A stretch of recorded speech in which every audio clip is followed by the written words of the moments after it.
За сайн байцгаана уу, өнөөдрийн мэндийг хүргэе.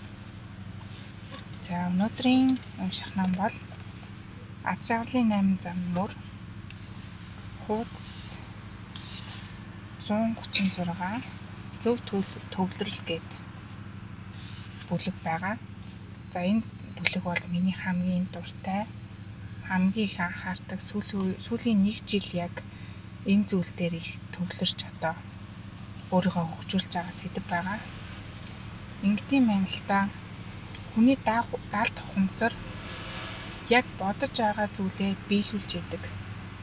Би азгүй амтан, би бүтэхгүй амтан. За би жаргах хувьтай, би бол хүчрэхэд эмэгтэй. Би бол тийм гэд өөрийгөө хүн тодорхойлдог. За миний амьдрал бол ер нь бол тэгчгүй шүү тий. Миний амьдралч бүтэхгүй дээ. Би одоо энэ хэвээрээ дуусах байх. Би ер нь айцтай. Би дандаа амьдралын амьдрал болдог гэх юм уу. Яг тийм амьдралынхаа хэм маягийг хүн өөрөө ингээд яриагаараа итгэл үнэмшлээрээ ингээд зурж байдаг. За тэгэхээр энэ даалт ухамсар маань яг энэ ярьж байгаа, хэлж байгаа зүйлүүдийг дахин одоо ийм дадал зуршил хэлбэрээрээ одоо ийм цикл буюу энэ эргэлтэнд оруулцдаг. Инхээр тэр зүйлүүд маань давтагцаар байх болно. За ямар үед хүний амьдрал ингээд дээшилдэг, илүү аз жаргалтай, илүү зөв болдог вэ гэхээр итгэл үнэмшлээ өөрчлөн гэсэн. Би завх хувьтай биш, би жаргах хувьтай хүн. Би азгүй биш, би азтай гэж бодож эхлээд тэрийгээ ингээд даалт ухамсартаа шингэтлэн ойлгуулж, мэдрэмжээрээ дамжуулж тэр итгэл үнэмшлийг ингээд өөрчилж чадах юм бол хүний амьдралд тэр азгүй биш, азтай зүйлүүд тохиолдож эхэлнэ гэсэн. Тэр нөгөө өөрийнх нь давтамж нь сайжраад илүү дээр түвшин дээр эргэлдэж эхэлнэ. Ийм учраас бид нар яг тэр одоо шинээр одоо програмчлах гэж байгаа тэр итгэл үнэмшлийг өөртөө суулгахын тулд яалчгүй төвлөрч төсөөлж итгэж үнэмших шаардлага гардаг. Тэгэхээр зөв төвлөрлийг сурчих юм бол хүн амьдралаа дээшлүүлэх боломжтой гэж үзэж байгаа. Тэгээд төвлөрч байгаа бүхэн бясалгал болтгоо гэж. Та өнөөдөр цайгаа ууж гин үү, кофегаа ууж гин үү, ажиллаа хийж гин үү, юу хийж гин? Яг тэрийг ингээд төвлөрөөд анхааралтайгаар маш гоё ухамсартайгаар хичээнгүйлэн хийж чадж байгаа бол энэ нь бясалгал болж хувирдаг гэж байгаа байхгүй юу? Тэгээ номоо аваад бүгдийг нь унших юм бол та бүхэн бас илүү одоо ойлгомжтойгоор бас тайлбарыг унших боломжтой. Тэгээ би яг ойлгосон зүйлүүдээ бол та бүхэндээ хуваалцаж байна. За тэгээд хэрвээ ингээд зөв төвлөрөө сурчих юм бол ямар ач холбогдолтой вэ гэж. Холбогдолтой вэ гэхээр стресс бухимдлыг бууруулна. Тайван тогтун болгодог гэж.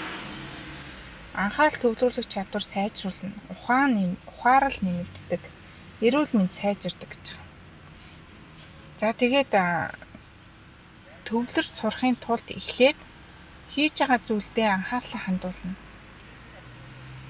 Түрүүн би хэлсэн те, кофе ууж байгаа бол кофеныхаа амтыг мэдрэнэ. Тэгээд гоё тайвширна, юм бодно гэдэг ч юм уу те. За тэгээд төвлөрөө сурчлаа, дараа нь яах вэ гэж. Тэгээ түрүүн би ярьсанчлан даалт ухамсараа шинээр програмчлана. Төвлөрөл ер нь төсөөлөлтөй хоорондоо холбогддог. Хэрвээ төвлөрч чадж байгаа бол төсөөллийг хийж чаддаг. Бид нар амьдралаа дээшлүүлээ, сайжруулъя гэж бодож байгаа бол шинээр одоо өөрийнхөө тэр амьдралыг зураглаж харж төсөөлж сурах юм. Хүний тарих буюу даалт ухамсар яг бодит болж байгаа зүйл, төсөөлж байгаа зүйл хоёрын ялгааг олж хардаггүй, ялгааг таньдгүй гэсэн үг. Тэгэхээр бодит амьдрал дээр би одоо байгаа машиндаа сууж ин зэ бүрөөс 20 машиндаа сууж.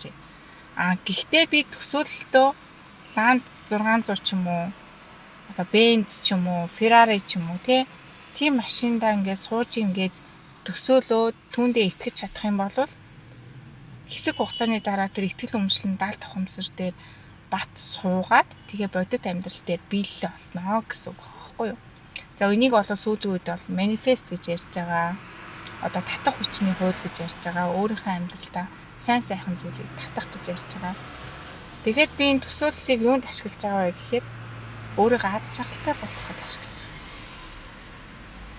Би юу гэж төсөөлдөг вэ гэхээр би амар амгалан, аз жаргалтай, гэр бүлээрээ тий үнэхээр жаргалтай байна гэж төсөөлдөг. Тэгээ юугаарч тутахгүй байна, сэтгэл хангалуун байна гэдэг ч юм уу тий. Ийм байдлаар өөрийнхөө хүсэж байгаа зүйлийг тодорхойлцсон учраас яг түүндээ тохирсон төсөөлөл төвлөрлийг үүнд ашигладаг. Тэгээ тайлбарлал бол маш их зүйл байна. Тэгээд энэ номтойгоо холбогдуулж та бүхэнд бол тайвширч байгаа. За. Бясалгал хийх нь өөрөө төвлөрлийг сайжруулдаг. За бясалгал хийх аргачлалууд байдаг. За бид нар бол бясалгалын сургалтуудад сууж болж байна. Би дагаад энэ аргачлалуудтай танилцаад бас хийж болж байна. За бясалгал хийхэд бол 5 арга байд юм байна энэ номон дээр. Амьсгал төвлөрөх, тодорхой объект сонгох, сэтгэлийн хөдөлгөөний ажиглах, бясалгалын цагийг тогтоох, тайван чимээгүй орчин бүрдүүлэх гэсэн 5 аргачлалыг ашиглан бясалгалыг хийж болох нэ. За миний хувьд бясалгалын хамгийн шилдэг арга бол аниргүй цаг гэж байдаг. Энийг бол шидэт мухлаг гэдэг номноос бол олж сурч исэн. Аниргүй цаг нь ямар учиртай вэ гэхээр уцаа оролдохгүй, хүнтэй ярихгүй, ямар нэгэн зүйл хийхгүйгээр зүгээр суудаг. За тэгээ суухаар юу болдог вэ гэхээр бидэнд дохио ирдэг. За тэрийгээ хийгээрээ, энийгээ хийгээрээ, за гэрээ цэвэрлээрээ, будаагаа агшаагаараа гэдэг ч юм уу тий. За тэр хүнтэй уулзъя шүү, тэр ажлаа ингэж хий шүү гэдэг ч юм уу. Тийм зүүн совин буюу дохио мэдээ одоо бидэрт ирдэг. Тэр мэдээг бид нар ялгаж салгаж сурах хэрэгтэй. Зарим зүүн совин маань буруу зүйл рүү чиглүүлдэг. Ихэвчлэн одоо бидний энерги доогуур түвшинд одоо буруу одоо тэр дотоод дуу хоолой маань буруугаар чиглүүлдэг гэсэн үг. Тэр нь юу вэ гэхээр их хідээ яатын, арх уу, тамхитаа, шоуд, цинг, хулгай хий, худлаа яар гэдэг ч юм уу. Иймэрхүү байдлаар сүрэг давтамжийн үед бол тиймэрхүү дотоод дуу хоолой сонсогддог. Харин эерэг давтамжийн үед бол дасгал хий, эрүүл хооллол, хүндтэй, сайхан хайрц те, жаргалтай бай, хүснээ хий, өөрийнхөө одоо тэр хүсэж мөрөөдөж байгаа амьдралаа бүтээ гэдэг ч юм уу. Тиймэрхүү эерэг зүйлүүдийг хэлдэг байх нь. Тэгэхээр тэр хэлж байгаа зүйлүүдийг ялгаж салгаад өөрт ашигтай хэрэгтэй зөв зүйл авах юм бол тэрийг бичиж тэмдэглээд төлөвлөгөөнд оруулнаа. Тэгээ би нэг хүнээс асууж ирсэн. Яг ингээд ихэвчлэн ингээд дотоод дуу хоолой чинь танд юу гэж хэлдэг вэ гэхээр гэрээ цэвэрлэл гэдэг штэ гэдэг гэж байгаа байхгүй юу? Тун сонирхолтой. Тэгээ одоо ингээд миний хувьд бол зураг зураач тий бичлэгээ оруулаач гэж байнга дотроос хэлдэг. Тийм учраас би энэ бичлэгүүдээ хийдэг. Дотоод дуу хоолойныхаа юг дагдаг.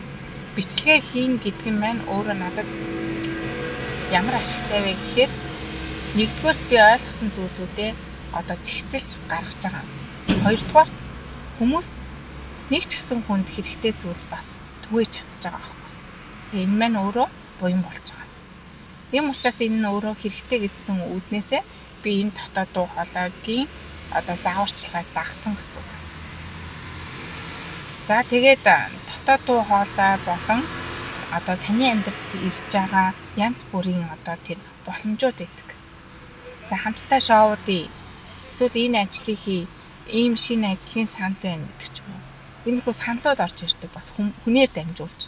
Таны дотоод дуу хоолой биш хин нэгнээр дамжуулж бас тийм мэдээллүүд орж ирдэг. За тэр нь яадаг вэ гэхээр тэрийг бас ялгаж салгана. Одоо нэг хүн хамтдаа нэг төсөл ажлыг эхлүүлье гэж санал тавилаа гэж бодъё. За цалин мөнгө нь маш их юм аа. Гэтэл тэр ажил нь өөрөө байгаль дэлхийгээ сүйтгэх ажил байж болж байгаа байхгүй тий. Тэгээд ахаад дотоод дуу хоолойгоос сонсно.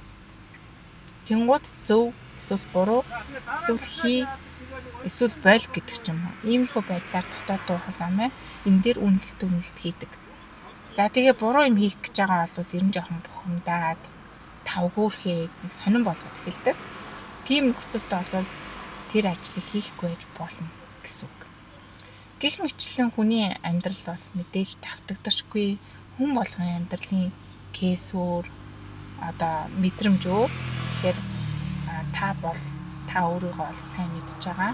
Гэхдээ та тэр өөрийнхөө дотоод дуу хоолойг сонсох шаардлагатай гэсэн үг. За энэ байдлаар төвлөрлийг сайжруулж болох нэ. Энэ төвлөрөл ярьж байгаа дотоод дуу хоолой ярьчлаа. За тэгээд та нарт хэрэгтэй байсан учраас ярьсан байх гэж бодож байна.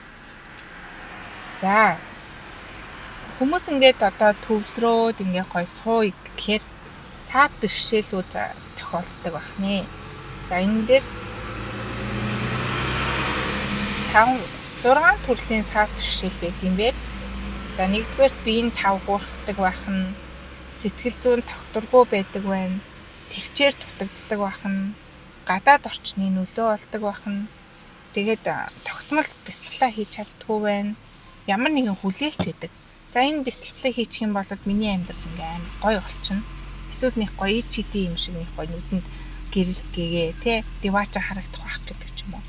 Иймэрхүү хүлээлтээс болж бясалгалыг бол хийж чаддаг байх нэ. Тэгэхээр би юу зөвлөх вэ гэхээр би өөрөө бол тийм олон цагаар суудаг бясалгач биш. Ер нь бол 1 цаг орчим, 30 минут орчим бол суучна. Тэгээд бодно тунгаад тэр аниргүй цагийг бол өөртөө хэрэгжүүлдэг. Тэгэхээр яадаг вэ гэхээр багаар цаг харж агаад нэг 5 минут ерөөсөө уцаа оролдохгүй юу ч хийхгүй ингээд гоё суугаад үзээрэй. Тэгээд нэг дэвтэр бал барьчих. Тэгээ орж ирж байгаа бодлуудаа тэмдэглээд явчихна гэсэн. Тэгээд 5 минут, 10 минут, 15 минут гэж явж агаад бичиж тэмдэглэж явж агаад яваандаа таныг хөтөлчихнө бясалгал руу. Бясалгал яагаад хийх хэрэгтэй вэ гэвэл бид нар одоо ингэж байгаа юм байна. Амьдрал аюу завгүй болсон. Ажил хийж гин тий өдрийн 8 цаг ажил хийж гин. Гэр бүлээ хасарч гин тий үр хүүхдээ. Тэг ер нь бол маш завгүй. Тэгээд энэ завгүй байдал маань юу болдог вэ гэхээр бид нар ингээд аливаа зүйлийг ингээд зогсохгүйгээр ажилуулад байл та техник, тоног төхөөрөмж, машин. Тэгэхээр юу болдог вүлээ? Тоос хэрэгтэй болно, бензин хэрэгтэй болно. Ямар нэгэн байдлаар зогсоох шаардлага гардаг тий.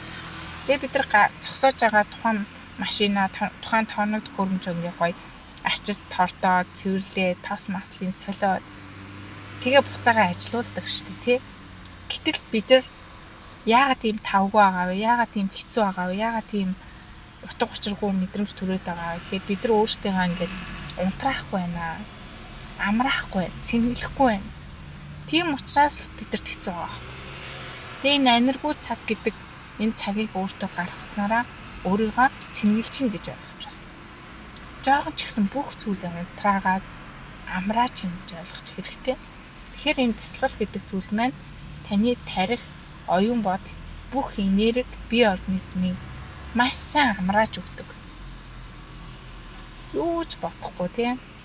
Тэгээ бодчихвэл хамаа алгадаг бодлуудаа сайхан биччих. Тэгээ бодохгүй бол сайхан ингээд сууч. Тэгэж өөрийгөө амрааснаар дараагийн удаа та ажиллахдаа 2 дахин хүчин чадалтай ажиллах байхгүй. Таны оюун ухаан, бие тий. Ийм шалтгааны улмаас бол бясалгалыг хийх хэрэгтэй байгаа юм. За тэгээд хүн болгонд одоо ингээд тохирох бясалгалын төрөл гэж байдаг. Тэгээд тэрийг сонгох хэрэгтэй гэж байна. Тэгээд зөв төвлөрлийг одоо дадлах болохын тулд өөртөө тунхаг үгийг хэлж болж байна. За би бол төвлөрч чаддаг, би бол хөгжөө өргөжүүл бясалгалын эрдэмд суралцаж чаддаг. Бясалгалын гүн гүнзгий хүчээр дотоод амар амгалангаа мэдэрч байна гэдэг ч юм уу тий. Өөрийгөө одоо үг яриагаар ингээд өөрийгөө итгэл үнэмшлээ сольж болж байгаа гэсэн үг. Одоо ингээд зөв үг гэж байгаа. Зөв үг яриа. За энэ бүлгийг бол уншсан байгаа. Гэхдээ яг өнөөдрийнх шиг ингэж бол тайлбарлаж уншааг байгаа. Тэгээ би нөгөө номоо бүтэн уншихаасаа илүү номноос ойлгосон зүйлээ тэгээ өөрийнхөө ухаарлал алхалтаар ингэж тайлбарлаж уншия гэж бодсон. Ягаад гэвэл номоо бол хүмүүс маань худалдаж аваад яг зохиогчийн эрхийн хүрээнд зохиогч маань энэ номыг худалдаалах одоо тэр номыг өөрөө бичсэн учраас худалдаж авах нь илүү шударга гэж үзэж байгаа. Тэгээ номыг бүтэн уншихгүйгээр яг гол зүйлүүдийг бас яриа явчих гэж бодож байгаа шүү. Тэгээ дараагийн ном маань яг ийм форматаар явъя гэж бодож байгаа. Та бүхэн бас юу гэж бодож байна? Надтай хуваалцаарай. Тэгэхгүй бол яг бүтэн ярьцгаар одоо бүтэн уншаад өчгөр номыг худалдаж авах шаардлагагүй болж байна гэж үзэж байгаа аахгүй юу? Тэгэхээр би гол ойлголтуудыг нь ярьцгаар хүмүүс маань номоо уншингаа давхар одоо ойлголт ухаарлуудаа яг номоо хэлэлцүүлж байгаа юм шигээр ийм байдлаар уншия гэж бодож байгаа. Тэгээд группээ одоо төлбөргүй болгоод зөвхөн хамдын данс одоо байршуулад хүмүүс одоо хэрвээ одоо энэ групп маань танд одоо ямар нэгэн ухаалал ойлголтыг өгж амьдралд нь хэрэгжүүлэх тэр гоё мэдрэмжийг өгч чадчихвэл мэдээж хандив шилжүүлж болно. Тэгээд хандив шилжүүлж байгаа хүмүүстээ үнэхээр талархаж байгаа шүү. Маш их баярлалаа гэж хэлмээр байна. За тэгээд энэ одоо ингээд би өөрчлөлтүүдийг энэ групп дээр хийгээд байгаа шалтгаан нь болохоор бас миний дотоод дуу хоолойтой холбоотой. Тэгээд нэг л буруу юм хийгээд байгаа мэдрэмж байдаг. Тэгээд тэрийг олж нэгээд тэгээд сайжруулалтаа хийгээ явчихаар сэтгэл санаа маш гоё тайвширчдаг учраас энэ өөрчлөлтийг бол хийх шаардлагатай гэж одоо миний дотоод дуу хоолой надад хэлсэн учраас би энэ өөрчлөлтийг хийж байгаамаа. Тэгээд та бүхэн ч гэсэн бас энийг хэрэгжүүлэх юм бол илүү таны амьдрал амар амгалан тайван болох тийм нэгууртай. За зөв төвлөрлийг амьдралдаа хэрэгжүүлэх 3 алхам байд юм бэ. За нэгдүгээрт нь болохоор өдөр болгон нэг 5-10 минутыг одоо цаг гаргаад төвлөрлийг өөртөө дадуулах хэрэгтэй гэж байна. За хоёрдугаарт нь бясалгахын орчин бүрдүүлнэ. За тэгээд зөвхөн одоо суудаг сандалтай тий тэр суудаг сандал дээрээ суухад л бясалгаж идэг. Тэгээд эсвэл машиндаа сууж чахаараа бясалгадаг, эсвэл агаарт гардаг ч юм уу тий гэрийнхаа нэг кофений ширээн дээр суухаараа гоё бясалгадаг гэдэг ч юм. Өөрийнхөө тэр орчинг бүрдүүлээд гоё энерги цагийг гаргаад өөрийнхөө дотоод дуу хоолойг сонсоосоо гэж хүсэж байна. За 3 дугаарт болохоор нэг зүйлд анхаарлаа хандуулах. За нэг зүйлд анхаарлаа хандуулснаар одоо ингээд бүх зүйлээс одоо тэр гой сайхан зүйлүүдийг мэдрэх боломж байдаг. Ном уншиж байгаа бол яг уншиж байгаа зүйлдээ төвлөрөх. Бид нар яг төвлөрөхгүйгээр ингээд уншичдаг. Дараа нь юу ч ойлгоогүй байдаг. За энэ бичлэгийг сонсож байхдаа ч зөвхөн миний ярианд анхаарлаа хандуулна гэдэг ч юм уу тий. Өөр хажуугаар нь юм бодохгүй. Тэгээд багаар ингээд дадал болоод сүлдээ сурчдаг. Хаана юу хийж ин түүндээ төвлөрөх чадвартай болдог. За 3 дугаартай болохоор өөрөөсөө энэ 5 асуултыг асуух юм бэ. Би өнөөдөр төвлөрч чадчихэв үү? Би төвлөрөхөд шаардлагатай цагаа хэрхэн зарцуулах вэ? Би бясалгал хийхдээ ямар техник ашиглаж байна вэ? Бясалгалын дараа ямар мэдрэмж өөрчлөлт мэдрэгдэж байна вэ? За энэ бол маш чухал шүү. Альва шин зүйлийг за ингээд миний яриаг сонсчоод бясалгал хийх хэрэгтэй юм байна. Төвлөрөх хэрэгтэй юм байна гэдгийг ойлгочлаа гэж бодоход тэрийг хийхээр танд ямар мэдрэмж төрж байна? Таатай мэдрэмж төрж байна уу? Сайхан байна уу? Ямар нэгэн ахиц дэвшил гарч байна уу гэдгээс шалтгаалаад тухайн зүйлийг цаашдаа үргэлжлүүлж хийх үү гэдгээ сонгох хэрэгтэй. Юусаны гой сайхан юм ярьсан хүн болгоны үгэнд итгэх хэрэггүй.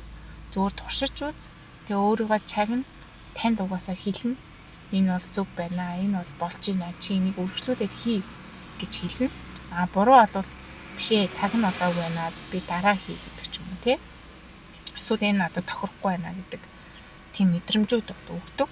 Тэгэхээр энэ асуулт бол үнэхээр чухал. За би амьдралдаа төвлөрлийг хэрэгжүүлэхийн тулд ямар алхам хийж байна вэ гэж. За үнэхээр төвлөрөл гоё юм байна гэвэл өдөр болгон цаг гаргах гэдэг ч юм уу. Ийм байдлаар алхмуудыг хийх нэ. За ингээд энэ ном маань ингээд дуусж байгаа юм байна. 8 зам мөрөөр ад жаргалыг хүртэх үү гэд төгсгөл хэсэг байна.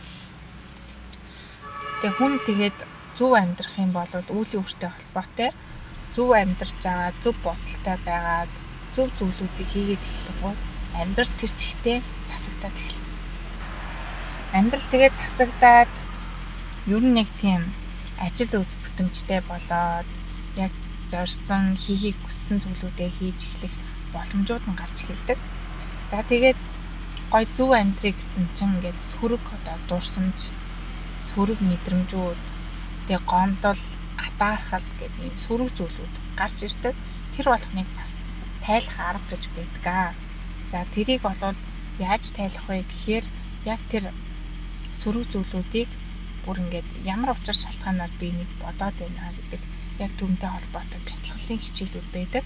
За энийг болвол яг мэрэгжлийн бясалгал хийдэг хүмүүс хандаад тэгээд мэрэгжлийн коучтэй хандаад мэрэгжлийн ментор те бясалгалын багшд хандж агаад энэ сөрөг траума буюу мэдрэмжүүдийг гаргах боломжтой байдаг. За би бол коучээр суралцаад ингээд төгссөн. Коучинг техникийг ашиглаж бас энэ сөрөг мэдрэмжийг бол зөвхөн ганцаарчсан уулзалтаар бол засах тэрний аргачлалыг тайлбарлах боломжтой.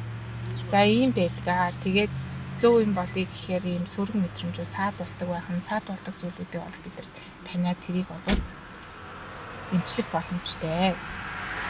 За ингээд амьдралдаа зөв зам мөрийг ингээд хэрэгжүүлээд зөв хүн болоод өөрийнхөө амьдралыг илүү аз жаргалтай болгоосоо гэж хүсэж байна. За тэгээд зөв үзэл, зөв сэтэл, зөв үг, зөв үйлдэл, зөв амжиргаа, зөв чармаалт, зөв анхаарал, зөв төвлөрөл гэдэг энэ 8 зөв зам мөрийг ингээд уншиж дуусглаа. Тэгээд дараагийн номоо уншихдаа яг энэ загварчлалаар номоо тайлбарлаад уншъя гэж бодож байна. Ягаад гэвэл би номнуудаа өөрөө урьдчилаад уншаад дуусгасан байдаг. Тэгээд ойлгосон зүйлүүдээ бас та бүхэндээ тайлбарлаад тэгээд энэ миний ярианаас ч гэсэн ингээд таалагдж байгаа. Үнэхээр амьдралдаа хэрэгжүүлэе гэж бодож байгаа зүйл ах юм бол коммент бичиж болно, бас над руу чат бичээд за энийг хийхэд ингэж хэцүү байна. Эсвэл ийм саад бэрхшээл гарч ирж байна. Яах вэ хүү гэж бас над руу асууж болно шүү. За ингээд өнөөдөр групптэй шинэлгээр YouTube дээр бас шинэлгээр ингээд бичлэгээ ингэж оруулж байна. За ингээд та бүхэн маань амьдралаа гоё зөв болгоод аз жаргалтай сайхан амар амгалан амьдралыг бүтээгээсэй гэж хүсэж байна. За дараагийн бичлэг хүртлээр түр баяртай анхаарал тавьсан баярлалаа.